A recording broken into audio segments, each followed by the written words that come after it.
Mesdames, mesdemoiselles et messieurs, chers abonnés, bonjour. Nous sommes très ravis de vous savoir nombreux branchés à Marnik Télévision, votre structure de la province de la Tchopo, pourquoi pas de la RDC. C'est votre émission décryptage. Nous sommes là dans le cadre de cette émission décryptage où nous allons décrypter la situation politique de la province de la Tchopo ainsi que sa partie développement. Moi, c'est votre serviteur Didier Lofoli. Notre invité n'est rien d'autre que le coordonnateur de la fondation Doudou Famba. Il s'appelle Trésor Botamba. Je ne sais pas, mon frère Trésor, bonjour. Bonjour. J'espère que je n'ai pas massacré votre nom. Non, ça va, ça va. Trésor Botamba, brièvement, qui est Trésor Botamba pour tous nos abonnés qui vous suivent? Trésor Botamba, c'est un jeune Congolais. Oui. Natif de la Grande Orientale, précisément Tchopo, encadreur des jeunes, coordonnateur de la fondation Doudou Famba, comme vous l'aviez dit, mais également chef d'antenne de Beseko Tchopo Bazouele. Ah, chef d'antenne Beseko Tchopo Bazouele. Beseko, c'est quoi? Pour ceux-là qui ne connaissent pas Beseko. Au fait, le Beseko, c'est le Bureau central de coordination, une agence congolaise de développement qui se charge de grands projets financés par le gouvernement congolais à travers la République. Voilà. Voilà. Monsieur Trésor Botamba, nous sommes très ravis de vous savoir comme notre invité. Juste avant d'entrer dans le vif de notre émission, nous venons de commémorer l'assassinat de nos deux héros nationaux, Lumumba ainsi que Laurent Désiré Kabila. Vous, en tant que jeune, que représente le combat de Lumumba et de Laurent Désiré Kabila pour vous?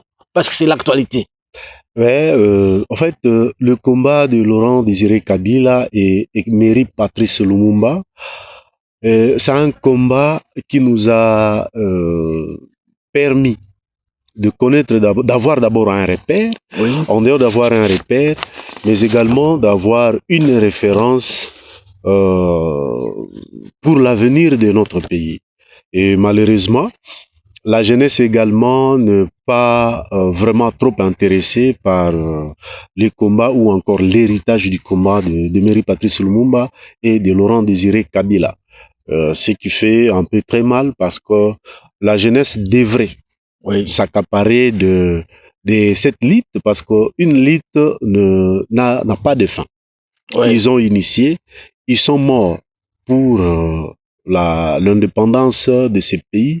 Donc nous devrions comme jeunes hériter ces combats et l'amener jusqu'au bout parce que vu le concert international des États, l'indépendance peut être freinée à une certaine mesure, mais également peut-être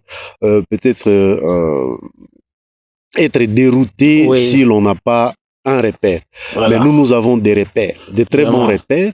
On parle là de Mary Patrice Lumumba, mais également de Laurent Désiré Kabila. Mais malheureusement, la jeunesse congolaise, ça donne à autre chose que l'héritage que ces deux grands héros nous ont laissé. Voilà, c'est notre émission décryptage. Nous parlons décryptage politique de la province de la Tchopo. Nous sommes avec Monsieur Trésor Botamba, qui est le coordonnateur de la fondation Doudou Famba, aussi cadre du Beseko. Alors, parlons Tchopo. Monsieur le coordonnateur, pour vous, quelle est la santé politique de la province de la Tchopo à l'instant? La santé politique. Comment la province de la Tchopo se porte politiquement? En fait, si nous étions en médecine, j'allais dire que la santé politique de la Tchopo, donc la Tchopo comme une personne, la Tchopo est au coma, politiquement. Au coma, politiquement. Oui. Pourquoi au coma? Parce que nous avions observé, depuis l'avènement de la Tchopo, donc depuis le moment où on a scindé la Chopo, en fait la Grande Orientale en quatre provinces. Les démembrements de la province orientale. Oui. La Chopo n'a jamais su marcher comme un enfant adulte. Oui. Et la Chopo s'est débrouille.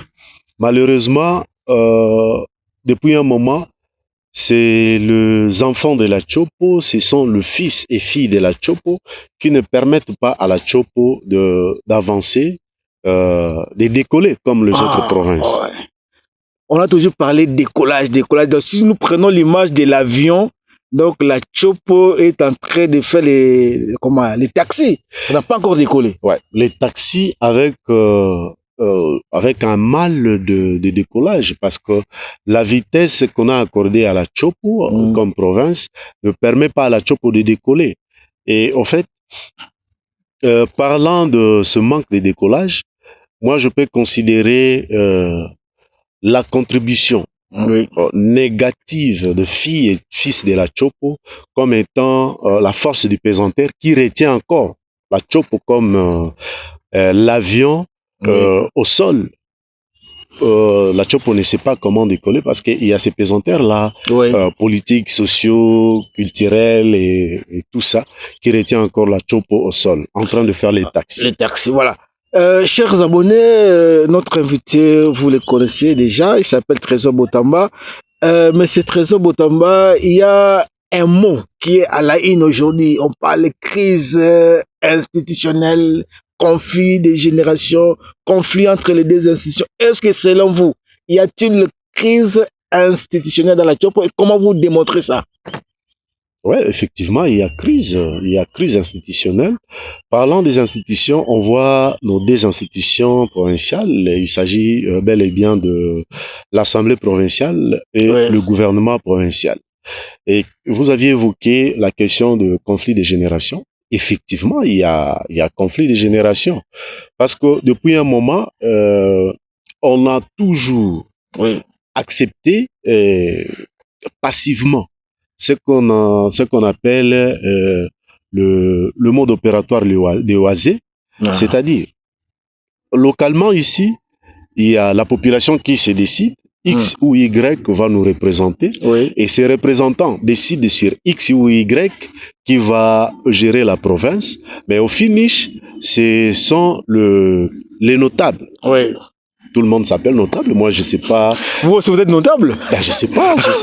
Vous êtes leader. S'il existe une école de notables, ou encore c'est les Chopolais qui définissent encore très mal ces concepts-là de la notabilité. Vraiment. Alors, à un certain moment, on a connu cette problématique ici à la Chopo de livrer la province, la gestion de la province OASE. OASE, c'est nos vieux qui ont vécu, vieux qui ont fait leur temps dans la province, Grande Orientale, Chopo et ainsi de suite, mais qui n'ont jamais permis à cette province de décoller ou encore de se développer.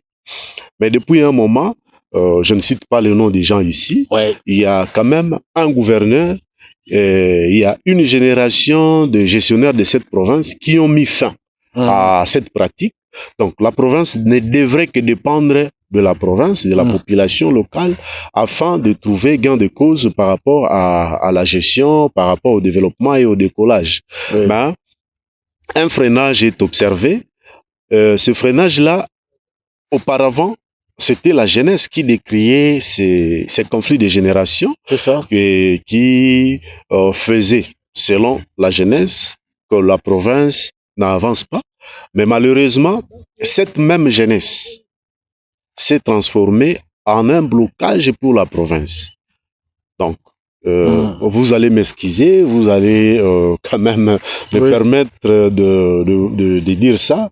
Il y a un groupe de jeunes où il y a encore une partie de cette jeunesse-là chopolaise qui s'adonne encore aux pratiques qui ne permettent pas à la province d'avancer ou encore de décoller.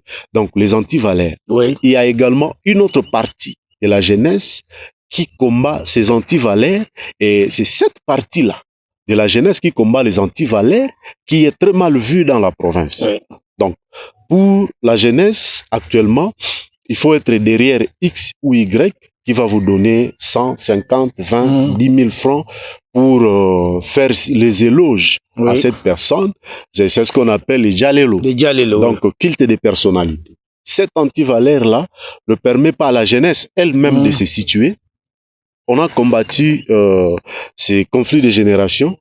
On nous laisse la gestion des choses et nous-mêmes, nous devenons acteurs très actifs de ces antivaleurs, ce qui ne permet pas à la province de décoller. En fait, c'est ça ma lecture par rapport à ce manque de décollage, par rapport à cette contribution négative ou positive de tout un chacun dans la gestion ou encore dans l'évolution des choses dans cette province. Vraiment, vous venez de dresser un tableau vraiment très clair parce que parlons franc, parlons vérité.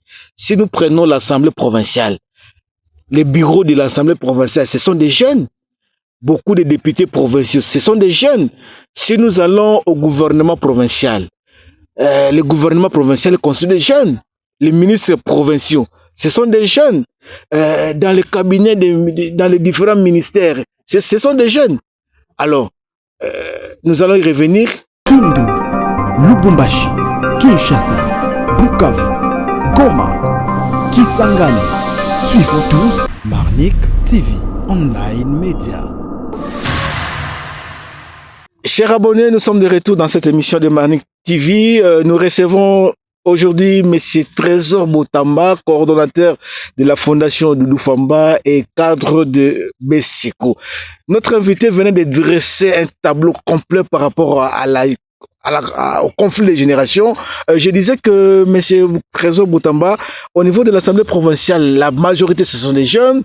Au gouvernement provincial, ce sont des jeunes. Dans les institutions, partout, ce sont des jeunes. Est-ce qu'il y a quand même des jeunes valeureux qui se démarquent? Ouais, je ne dirais pas non. Il y a vraiment beaucoup de jeunes qui se démarquent. Malheureusement, influencés par des jeunes très mal intentionnés. Oui. C'est comme ça qu'aujourd'hui, au lieu que nous ayons une classe politique rajeunie avec une jeunesse consciente, nous avons une classe politique rajeunie avec des jeunes qui sont manipulés à tous les niveaux. Ouais. C'est ce qui ne permet pas, en fait, à la jeunesse de vendre cette belle image de la jeunesse à travers la République, à travers le monde. Voilà, nous allons y revenir par rapport au décryptage politique. Parlons un peu décryptage sur le plan développement. Cher invité, Kisangani, c'est la ville martyre, c'est la ville d'espoir. Nous sentons un certain changement sur le plan infrastructure. Mais il y a aussi certaines langues qui parlent, non, les travaux n'avancent pas, trop de lenteur, les travaux n'est pas bien exécutés. Vous êtes la bouche autorisée du Besiko. Comment appréciez-vous les infrastructures, la rénovation de la voirie urbaine à Kisangani? Ouais, merci beaucoup pour la question. J'aimerais rectifier une chose. Kisangani n'est pas une ville martyre. Kisangani était une ville martyre. Ouais. Je sais que beaucoup de choses se jouent politiquement ici à Kisangani. Oui. Depuis un certain moment, légèrement même avant l'indépendance. C'est ça. Vous allez comprendre avec moi que Kisangani a toujours joué d'un espace clé des très grandes décisions du développement, mais également d'acceptation populaire. Oui. Au-delà de cela, il y a également, en fait, la ville de Kisangani, c'est une ville depuis un moment patriotique. Voilà. Donc c'est une ville patriotique. Voilà, c'est un berceau du patriotisme. Vraiment. Ça, je le dis sans crainte d'être contredit. Vraiment. Parce que on a connu beaucoup de personnalités sportives, culturelles, politiques qui sont parties de Kisangani et acceptées partout à travers le monde. Vraiment.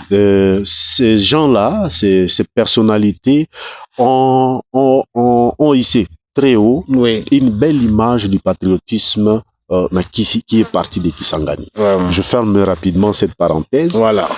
Kisangani aujourd'hui fait face a un problème de développement sur tous les plans. Oui. Et vous aviez évoqué un aspect, les infrastructures. Vous savez, un moment, sous la Deuxième République, Oui. si je ne m'abuse, Kisangani était appelée troisième ville. Troisième ville, oui. Cette appellation, peut-être aujourd'hui, beaucoup de nos pères, donc les jeunes, ne comprennent pas ou n'ont jamais compris pourquoi on appelait Kisangani troisième ville. Et Kisangani était la troisième ville par rapport à plusieurs choses. Ok. Kisangani était un grenier de la République. Vraiment. Parce que c'est une ville à vocation agricole. Oui. Kisangani était la troisième ville sur le plan infrastructure parce que c'était une ville très bien urbanisée, Vraiment. à l'image, je pense, soit d'un quartier ou Oui. d'une des villes de la Belgique. De la Belgique. Effectivement. Vraiment. Donc de Bruxelles d'ailleurs. Bruxelles, ok. Aujourd'hui, si vous voyez Kabondo, un surnom de Kabondo, c'est Bruxelles.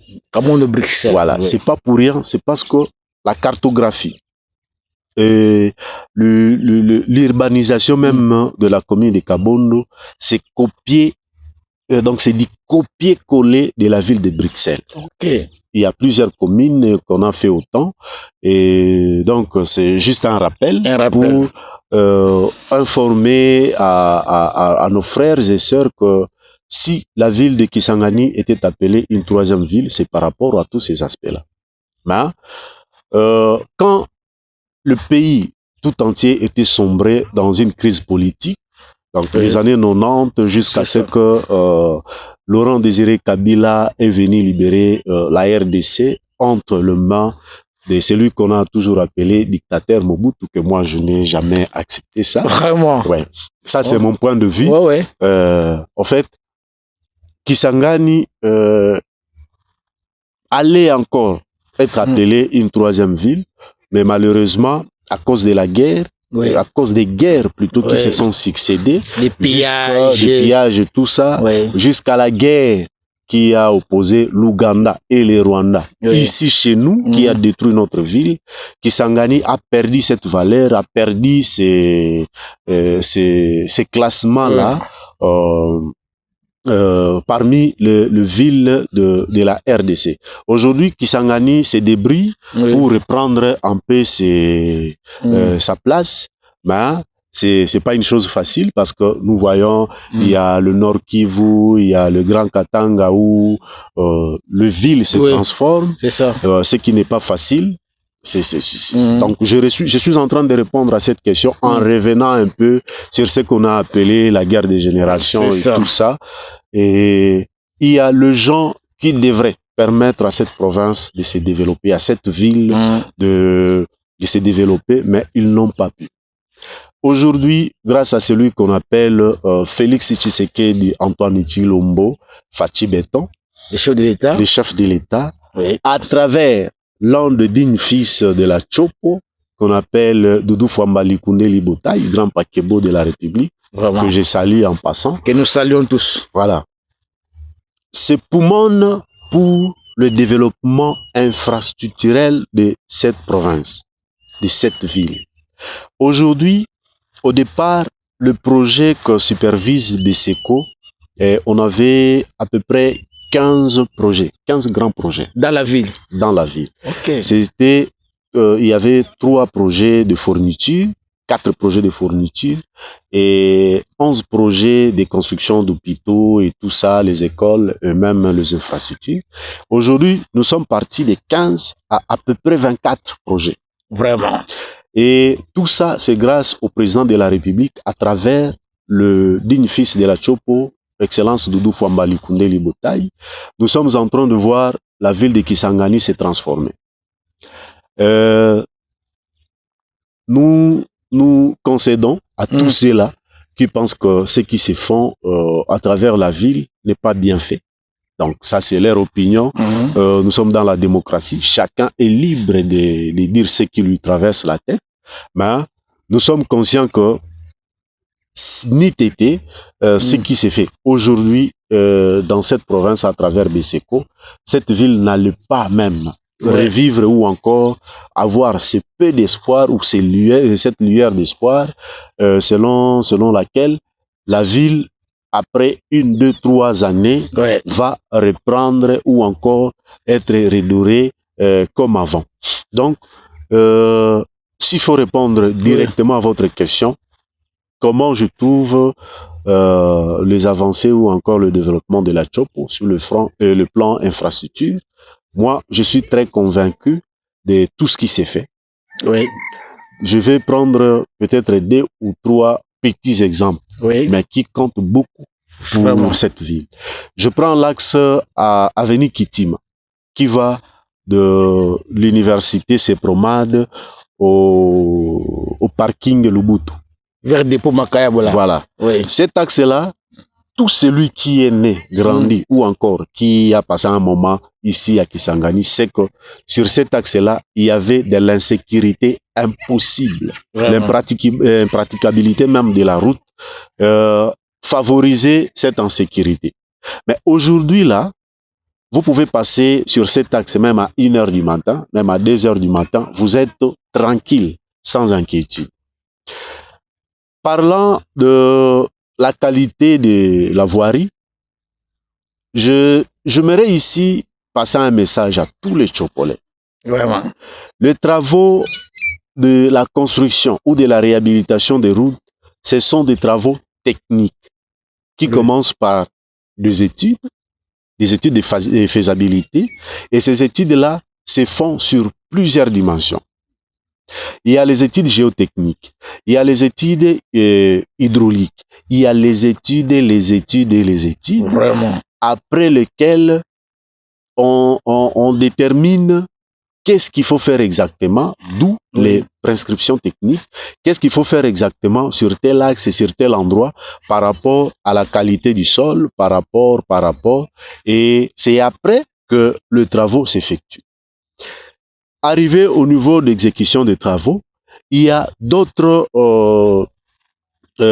difficultés techniques qui sont rencontrées pendant l'exécution du travaux, qui exigent aux entreprises soit de revenir sur les études, soit de proposer d'autres études par rapport aux problématiques rencontrées ou aux problèmes rencontrés sur terrain. Je prends un autre axe. Rond-point Maélé, rond-point Stade Chopo. Cet axe également était un axe très problématique en termes d'insécurité. Mais aujourd'hui, nous sommes quand même fiers de voir que sur cet axe-là, vous pouvez vous promener comme vous voulez, quand vous voulez, sans être inquiet. Parlant également de la qualité des travaux, je pense que il y a plusieurs recommandations techniques qui sont exigées avant, par exemple, d'asphalter un axe.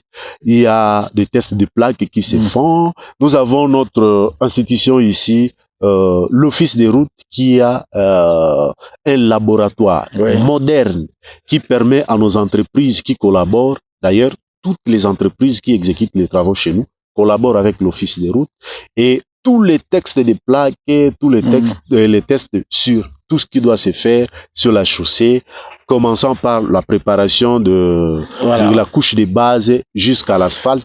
Tout est vraiment préparé. Mais c'est Trésor, je sens à vous un expert. Je ne sais pas si vous avez fait quelles humanités ou quelles études à l'université, mais nous allons y revenir par rapport à ça. Mais comme le temps nous presse, chers invités, il y a beaucoup de personnes qui critiquent son excellence Doudou Famba. C'est digne fille de la province. Pourquoi on les critique? Pourquoi on les combat? J'aurais même appris que au sein de son cabinet, il y a des conseillers qui sont, je sais pas moi, accusés de corruption, de détournement. Qu'est-ce qui se passe au sein du ministère des Finances? Nous allons terminer par là. Merci pour cette question. Mon frère, nous avions commencé avec une question sur les conflits de génération. Il y a certains de nos frères qui ne comprennent pas qu'ils sont au déclin de leur règne, au déclin de leur leadership, et qu'il fallait passer la main à une nouvelle génération.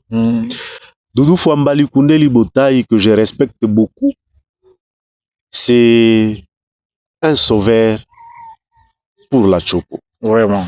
De là où il peut nous suivre, je lui présente des esquisses, je ne lui réduis pas en un leader provincial ou en un leader urbain, mais c'est un leader national. Vraiment. Son leadership, c'est un leadership qui s'étend sur toute la République. Mais parlant de la Tchopo, j'aimerais bien partir de la Tchopo pour parler de cette situation sur le plan national et même international. Son Excellence Doudou Fouambali Koundéli Botaï, c'est un espoir pour plusieurs générations, c'est un espoir pour beaucoup de gens, c'est un espoir pour le peuple congolais, particulièrement le peuple tchopolais. Vu que son leadership connaît une ascension qu'on ne peut pas estimer, fait mal à plus d'un Congolais, à plus d'un Tchopolais. Et ça, nous le comprenons. Nous le comprenons parce que ceux qui sont gênés par l'émergence du leadership de son Excellence Doudou Fouambali Koundéli Botaï ne sont d'autres que les ennemis du développement de la Tchopo. Vraiment. Parce que je ne vois pas comment on peut haïr quelqu'un qui s'époumonne, quelqu'un qui donne toute son énergie, tout son temps et même toute son imagination sur le développement de la République et la réforme même des finances à travers le pays. Aujourd'hui, la RDC est honorée grâce à son Excellence Doudou Fouambali Koundéli Botaï, une confiance pas négligeable donnée par son Excellence Fachi Béton, parce que l'Excellence président de la République a compris que dans les chefs de son Excellence Doudou Fouamba, il y avait une incarnation du développement, il y avait une incarnation de bonne foi pour le développement de cette province. Voilà. Vraiment. Je sens que vous avez beaucoup à dire. Excusez-moi, je parle de la deuxième dimension. Parce que vous aviez... Prochainement, vous pouvez accepter que nous allons revenir pour la deuxième partie. D'accord, ça me va. En tout cas, nous vous remercions. Nous sommes arrivés à la fin. Peut-être les derniers mots pour clôturer. Un tout dernier mot à la population de la Tchopo, aux Congolais qui vous suivent à travers Marnik TV. Parce que nous allons y revenir prochainement. Les tout derniers mots. Un conseil, un message. Vraiment, je n'aimerais pas dire que c'est un tout dernier mot. Parce que je vais rester disponible pour partager avec mes frères, avec mes sœurs, le problématique du développement de la Tchopo, de la RDC. Vraiment. Et j'aimerais juste passer ces messages à tous les Congolais en général et particulièrement à tous les Tchopolais.